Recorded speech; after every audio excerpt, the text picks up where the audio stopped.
এদেশের মানুষ নির্যাতিত নিষ্পেষিত।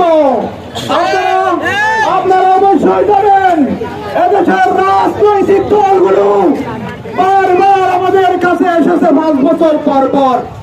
তারা এসে ক্ষুধা এবং দারিদ্র মুক্ত বাংলাদেশ গড়ার কথা বলে নিজেরা নিজেদের পেট ভরিয়েছে। এদেশের সাধারণ মানুষকে বারবার তারা ঠকিয়েছে।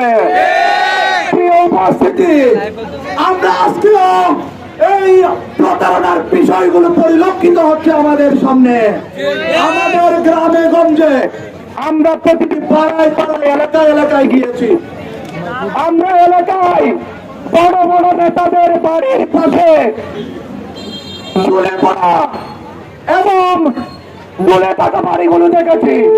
এই বাড়িগুলোর মানুষগুলো আমাদেরকে জানিয়েছে পাশের বাড়িতে নেতাদের যে বাড়ি, এই নেতাগুলো তাদেরকে শোষণ এবং জুলুম করেছে। আগামী 13 তারিখ তারা এই বড় বাড়ির বিরুদ্ধে, রাজ পরিবারের বিরুদ্ধে তারা তাদের সমর্থন দেবে ইনশাআল্লাহ। আরেকটা কথা মনে রাখা দরকার, এখানে বপুর স্কুলে বিভিন্ন জায়গায় অলরেডি আমাদের ভাইদেরকে নাকি হুমকি দামকি দেওয়া হচ্ছে। আমরা স্পষ্ট জানিয়ে দিতে চাই, আমরা জুলাইয়ের অগ্নিগর্ভ থেকে জন্ম নিয়েছি।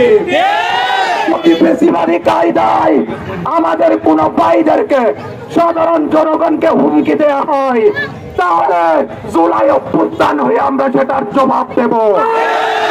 যদি রক্তচক্ষু দেখানো হয়, সেটা আমরা আমাদের সাধারণ মানুষের ম্যান্ডেট নিয়ে আগামী 12 তারিখ বাহাদুর ভাইকে বিপুল ভোটে জয়লাভ করার মাধ্যমে সেটার জবাব দেব ইনশাআল্লাহ।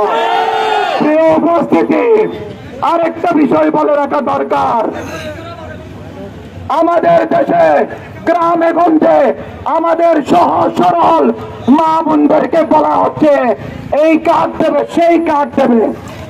যদিও তারা দীর্ঘ 54 বছরে বিভিন্ন কায়দায় আমাদের অধিকার নিয়ে তারাই বড় লোক হয়েছে এবং তাই সমস্ত কার্ডের মালিক হয়ে, সিন্ডিকেট হয়ে এদেশের মানুষকে বঞ্চিত করেছে। উপস্থিতি, সেটার জবাব 12 ফেব্রুয়ারি এদেশের মানুষ, বিশেষ করে কুরুস্কুলের মানুষ দেবে ইনশাআল্লাহ।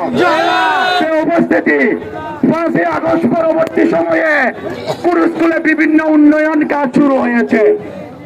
আমাদের কাছে খবর এসেছে বিভিন্ন উন্নয়ন প্রকল্পে গিয়ে কারা কারা নাকি চাঁদা চায় এবং এই উন্নয়ন প্রকল্পগুলো বিভিন্ন জায়গায় বন্ধ আছে।